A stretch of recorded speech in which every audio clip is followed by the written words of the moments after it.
Halo semuanya, perkenalkan nama saya Muhammad Rehan Hanafi dengan NIM 417220007, jurusan Ilmu Pemerintahan Fakultas Ilmu Sosial dan Ilmu Politik Universitas Komputer Indonesia. Baik, pertama-tama saya akan menjelaskan apa itu desa. Desa merupakan miniatur dari sebuah negara. Kok bisa ada desa gitu ya kan? Kemunculan desa di Indonesia didasari oleh dorongan kodrat manusia. Menurut Bayu Ningrat dalam buku Ilmu Jiwa pada tahun 1992 halaman 11, manusia mempunyai beberapa kodrat dorongan, diantaranya satu, dorongan sosial mendorong manusia untuk hidup bersama dengan manusia lain dalam satu kelompok atau golongan. Yang kedua itu adalah dorongan segregasi, segregation, atau memisahkan, mendorong manusia untuk membentuk kelompok atau golongan berdasarkan sifat atau kepentingan yang sama. Dan kayak golongan tersebut tuh dapat berdasarkan kesamaan pekerjaan, kesamaan tempat tinggal, dan sebagainya. Kemudian yang ketiga itu adalah dorongan integrasi atau penundukan diri. Dorongan integrasi adalah dorongan perorangan atau golongan untuk tunduk, taat, dan berlindung kepada seseorang atau beberapa orang yang memimpin. Dari penjelasan tersebut, bahwa tempat tinggal bersama itu sekarang disebut desa yang ditimbulkan dari berbagai unsur seperti satu, sifat manusia sebagai makhluk sosial, dua, unsur kejiwaan, tiga, alam sekeliling manusia, keempat, kepentingan yang sama, dan kelima, bahaya dari luar. Menurut Sutarjo Kartodikusumo, pada tahun 1965, istilah kelompok rumah tempat tinggal di Indonesia awalnya adalah kampung dari Jawa, gampong dari Aceh, huta atau kuta dari Tapanuli, marga dari Sumatera Selatan, Negoriji dari Maluku, Nagari dari Minangkabau, Dusun dari Lampung, Wanua dari Minahasa, dan Gaukai dari Makassar. Dan masih banyak lagi. Pengertian desa secara etimologi, kata desa berasal dari bahasa Sangsekerta yaitu deca yang berarti tanah air, tanah asal atau tanah kelahiran. Dari perspektif geografis, desa atau village diartikan sebagai a group of houses or shops in a country area smaller than a town, atau sekelompok rumah atau toko-toko di daerah pedesaan yang lebih kecil dari kota. Kemudian secara topologi, desa dibagi menjadi tiga kelompok besar, yaitu satu, desa pesisir, mempunyai pelabuhan dan memiliki fungsi politik dan ekonomi yang penting. Secara ekonomi, desa ini menjadi tempat untuk ekspor-impor perdagangan. Yang kedua, desa dataran rendah, merupakan desa pangan untuk kebutuhan masyarakat maupun untuk diekspor, misalnya pada zaman kerajaan Mataram ya kan. Kemudian yang ketiga, desa pegunungan merupakan daerah desa dengan kondisi medan yang berbukit-bukit, ngarai yang curam dan tertutup hutan lebat, sangat cocok untuk dijadikan pertahanan apabila kedua desa di awal sudah mulai dijajah. Dengan keberagaman yang ada di Indonesia, Indonesia memiliki banyak sekali kekayaan alam, apalagi kekayaan budaya. Di sini saya akan menjelaskan atau membahas tentang dua desa ikonik yang ada di Indonesia, asal-usul kemunculannya dan kenapa desa tersebut bisa menjadi ikonik di Indonesia. Mari kita bahas.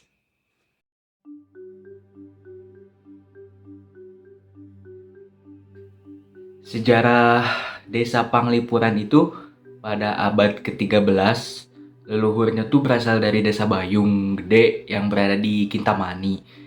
Pada zaman dahulu, Raja Bangli itu memerintahkan warganya di Bayung Gede untuk mengerjakan proyek di desa Kubu. Setelah itu, mereka diberikan tanah yang kemudian diberi nama Desa Bayung Gede. Setelah lama tinggal di Kubu, lama-kelamaan, namanya berubah menjadi Desa Panglipuran. Diperkirakan pada abad ke-13 sudah ada di sini, anggaplah setengah abad dalam membentuk tatanan desa. Jadi diperkirakan berganti nama menjadi Desa Panglipuran itu pada abad ke-14. Apa sih arti penglipuran itu? Penglipuran berasal dari kata panglipur yang maknanya adalah menghibur atau menyenangkan orang. Artinya di desa ini dulu, masyarakat bertugas untuk membantu dan membuat sang raja terhibur. Selain itu juga bermakna sebagai penglipura, eling artinya ingat dan pura itu artinya dalam makna yang luas yaitu tanah leluhur. Jadi masyarakat di sini dalam membangun tatanan desanya dengan mengingat keberadaan tanah leluhurnya yang ada di Bayung Gede. Bagaimana desa ini bisa bersih kan?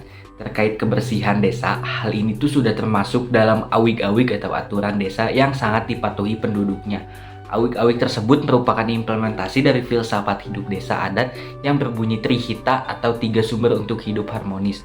Untuk mencapai harmonis itu dibuat aturan adat yang mana menjabarkan aspek parahyangan di bidang ketuhanan, lowongan hubungan sesama manusia, dan ketiga pelemahan yakni hubungan manusia dengan alamnya atau lingkungannya. Pelemahan dalam hal ini adalah perlakuan manusia dalam menjaga alam lingkungannya. Hal tersebut merupakan kunci manusia dalam mencapai kebahagiaan. Sejahtera kan bukan karena uang, tapi lebih ke masyarakatnya yang sehat, bahagia, dan senang. Jadi aturannya jangan membuang sampah sembarangan dan membuang limbah ke got umum. Jadi satu kunci kebahagiaan manusia yang sebenarnya adalah menerapkan konsep Trihita Karana, yakni keharmonisan manusia dengan alam lingkungannya ya. Sudah dari dulu sejak desa ini ada, setiap wilayah harus menjaga desanya dengan bersih. Kesehatan bisa diraih dengan kebersihan. Bukan sebuah keinginan lagi, tapi menjadi sebuah kebutuhan. Kok bisa ya tata ruang desanya tuh seperti itu? Jadi pada tahun 1980-an tuh Desa Panglipuran sudah melakukan konservasi di bidang tata ruang dengan konsep Trimandala. Hal tersebut untuk penataan pertamanan dan pelestarian desa adat. Memang sudah menjadi sebuah konsensus bagi masyarakat atau kesepakatan menuju ke Trihita Karana. Trimandala bermakna pembagian ruang menjadi 3 bagian lokasi.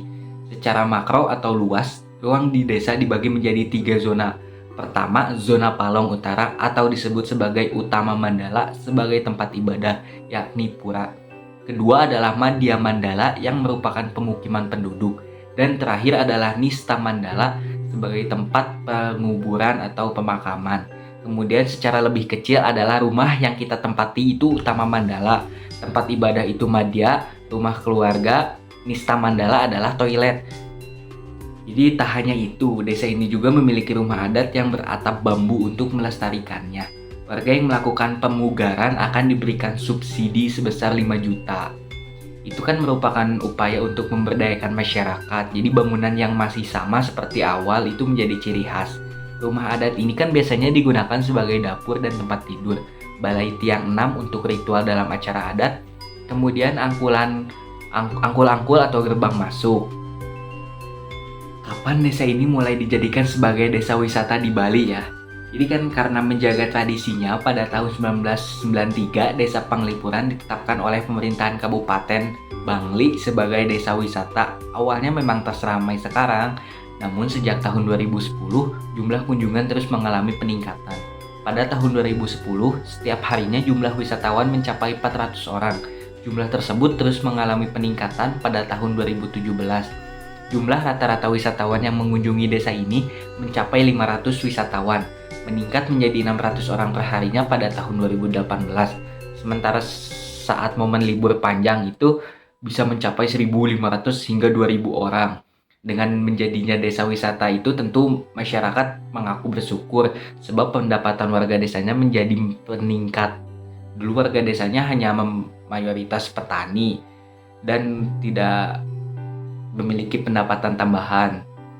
Jadi selain menjadi objek, Desa Panglipuran itu menjadi subjek dalam rangka pemberdayaan masyarakat dengan melibatkannya secara langsung sebagai pelaku pariwisata. Wisata yang berbasis kerakyatan, misalnya masyarakat boleh menjadikan rumahnya sebagai penginapan yang penting bersih dan memenuhi syarat-syarat kesehatan. Untuk diketahui, Desa Panglipuran terdiri dari 243 kepala keluarga dengan jumlah penduduk 1.015 jiwa, luasnya diperkirakan mencapai sekitar 112 hektar. Jadi, Desa Panglipuran itu adalah desa ikonik di Indonesia. Kenapa? Karena Pulau Bali sendiri itu sudah ikonik. Ditambah lagi ada desa yang indah seperti Desa Panglipuran.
Selanjutnya adalah Desa Werebo, begitulah orang mengenalnya.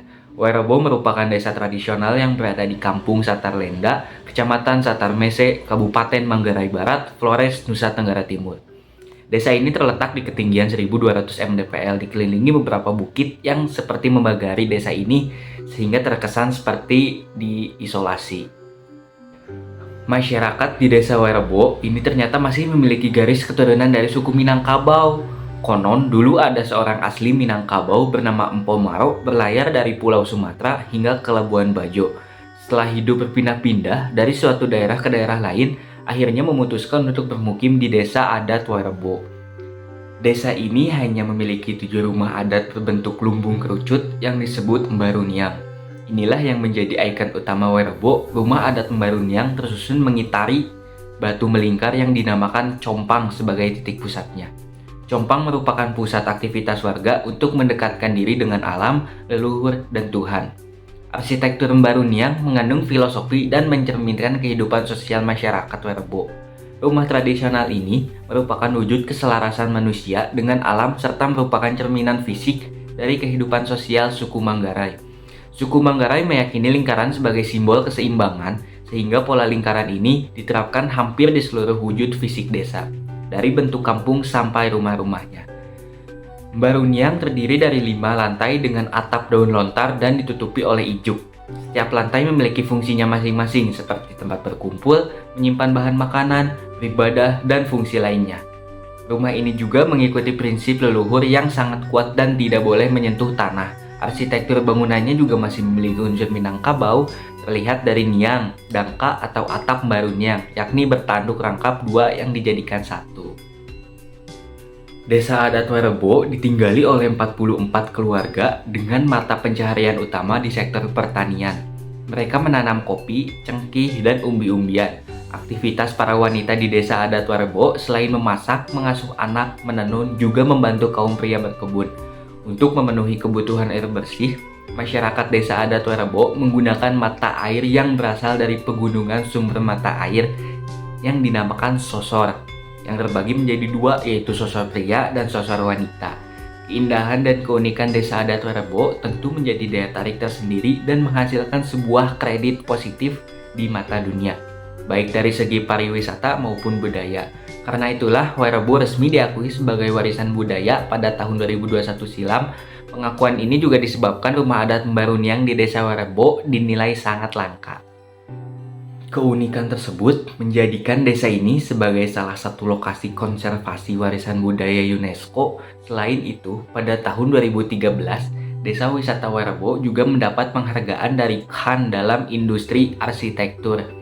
Kemudian pada tahun 2021 lalu, desa ini menjadi salah satu dari 3 desa yang mewakili Indonesia dalam ajang Best Tourism Village atau penganugerahan desa wisata terbaik di dunia, diselenggarakan oleh United World Tourism Organization atau badan PBB yang khusus menangani pariwisata.